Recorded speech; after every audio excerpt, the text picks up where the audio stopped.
Good afternoon, good evening as it is. Polls are closed all the way across the nation. It is November 6, 2012, and yeah, this is the election night. Results haven't came in. I have no idea who's going to win or lose. At this point, it's between Obama and Romney, obviously, and I really couldn't care for either one of them. Obviously, they're status quo, backed by bankers, have our, best interests, on the back burner with actually no consideration. It seems like what the, popular vote is, or what, the actual situation is in America. These people belong to a monarchy, a long-lasting monarchy dating back to John Lackland, even Romney, Obama, and 42 of the other presidents, all of the presidents except for Martin Van Buren. They're all great, how many ever times grandsons of the King of England, John Lackland, from the Robin Hood tales. This is just a monarchy. This is, a monarchy that has gone on for over 700 years, and it apparently will continue. All these grandsons of this one English king continue to get elected.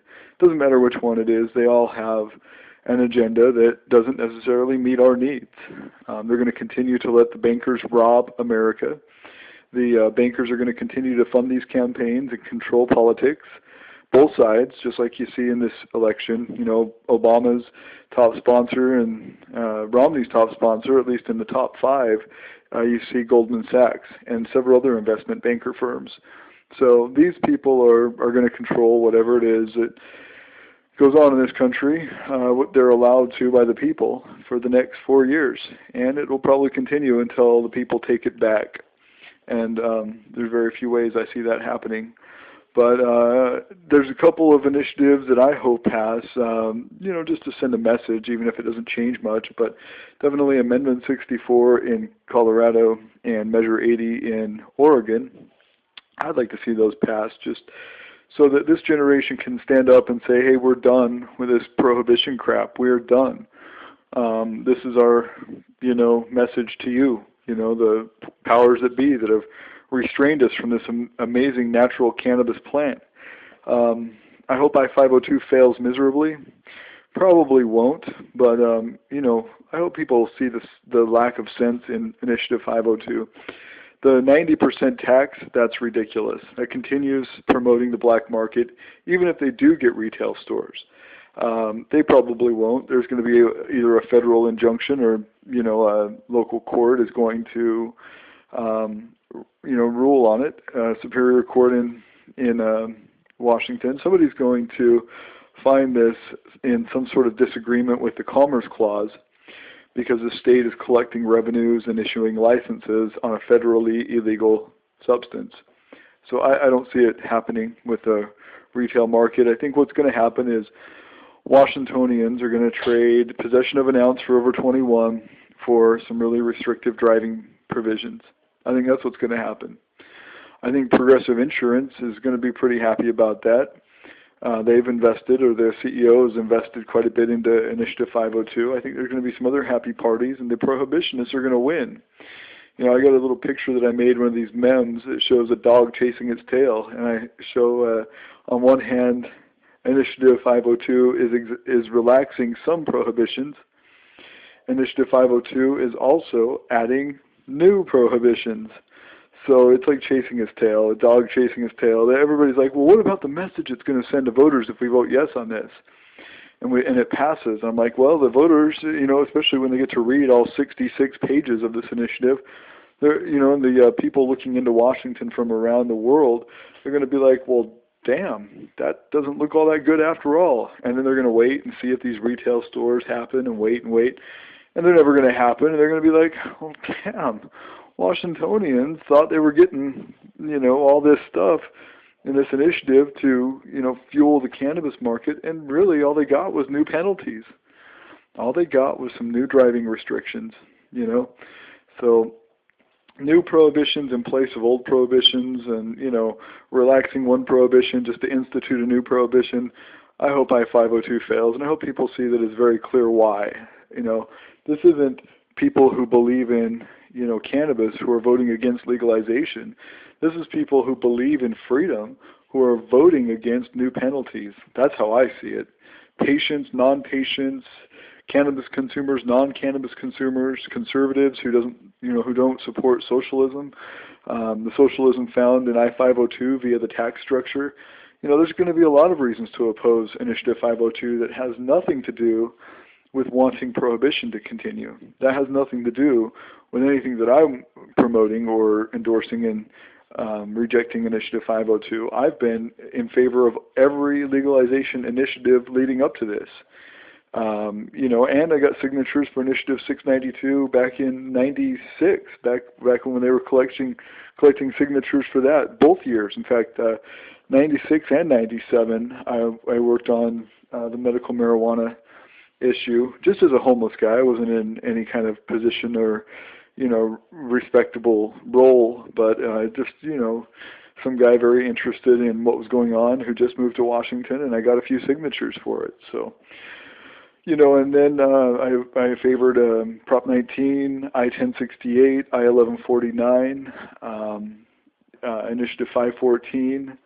I've Initiative 505. I've been in favor of all of these. I just reject Initiative 502 because it seems like a dog chasing its tail. Like no good is coming of it. Very little relaxation of one law, but more penalties, more restrictions in another law. It just kind of nullifies any progress, and it creates a little more regress. I don't favor it. I hope people, vote Gary Johnson or, Linda right into Ron Paul. I hope to see that in abundance. But, how people play it in this political realm, and they vote, for the lesser of two evils.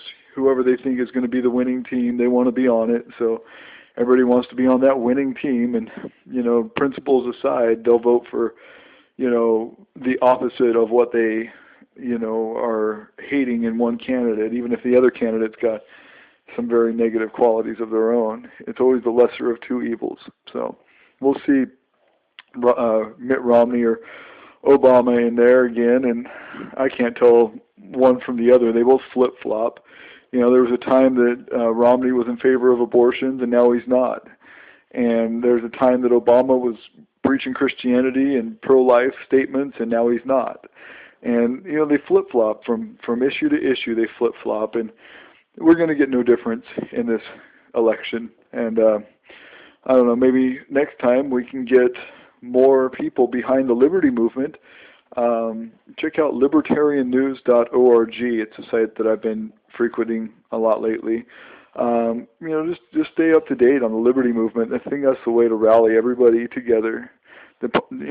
Regardless of which side of the aisle they're on now, I think we can all rally under liberty, and we can put it behind us.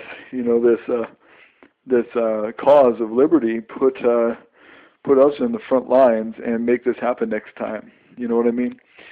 Because it's got to happen, or we're going to continue to be screwed. Our debt's going to go up. Our GDP is going to continue to go down. Right now, we're insolvent in this country. We have more debt than we can pay the interest on, and we have less GDP than we have debt every year. So, we are insolvent. Eventually, this system that we are trying to preserve is going to fail, whether we like it or not. So, we definitely need a new approach to all this. Maybe it is in currency. Maybe we can drop all of the debt on the U.S. dollars on these banks and move over to a new currency. Maybe Bitcoin is the resolution to a lot of these problems, because money is power in these elections, and if we switch the monetary paradigm to the people like Bitcoin does, I think that we could see some progress. That's why I'm definitely behind the Bitcoin movement, and I've been trying to educate people on that.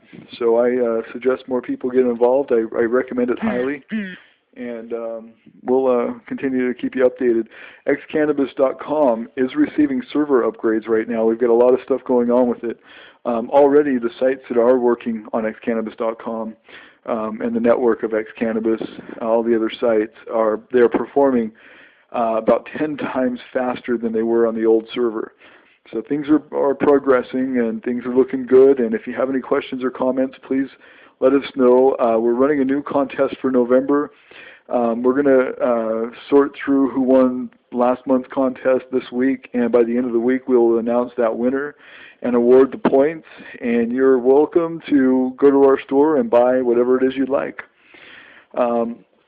If you don't want to reveal your name and address, just buy Bitcoins from us, or use your Canna points, your Cannograms to buy Bitcoin, and you can get those Bitcoins transferred to you anonymously, and you can buy whatever you want with them. There's a lot of different places to spend Bitcoin. So that's what we're going to continue to do. We've got another contest coming up in December. We're going to celebrate the Lord. We're going to have some Christians for Cannabis T-shirts and some other things out there. Some decals and some hemp pants and other hemp gear, and that'll be in our store for December. So watch out for your Cannograms. Continue to earn points by participating at xcannabis.com, and happy elections, regardless of what the outcome. Stay positive. Peace, nugs, and liberty, people. Check us out again at www.xcannabis.com. Later.